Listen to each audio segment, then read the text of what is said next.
নয়, পড়াশোনার দরকার আছে ঠিকই, কিন্তু অন্যান্য যে গুণাবলী আছে এরকম বার্ষিক অনুষ্ঠানের মাধ্যমে যে সবাই আমরা আমাদের অন্যান্য গুণাবলী যে প্রকাশ করার সুযোগ পাই এবং আচার্য যারা রয়েছেন বা অভিভাবক অভিভাবিকা বা নিমন্ত্রিত যারা থাকেন সকলেই বাচ্চাদের মধ্যে বা যে বিদ্যার্থীদের মধ্যে অন্য গুণাবলীর পরিচয় পেয়ে যান এবং ভবিষ্যতে তারা সেই সব ব্যাপারেও উৎসাহিত হয়ে থাকেন।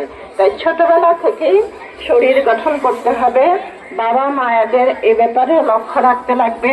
বাচ্চাদের খেলাধুলার জন্য খোলা জায়গাতে তাদের ছুটোছুটি করা বা অন্যান্য কাজ, খেলাধুলা বিষয়ক অন্যান্য কাজগুলো করতে লাগবে। বাড়িতে বসে খেলাধুলা হবে, ইনডোর আউটডোর সব রকমের গেম থাকে, সবকিছুতেই অংশগ্রহণ করতে হয় এবং সবকিছুরই বড় পরিচয় হচ্ছে শরীর গঠন করা।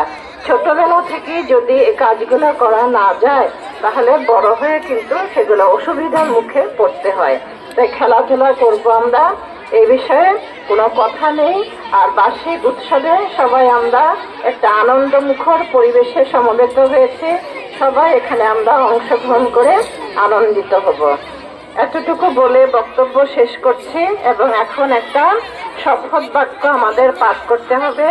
আমি এক প্ল্যান করে করে বলবো এবং সমাজত যারা সবাই রয়েছেন সবাইকে সে কথাগুলো বলতে হবে।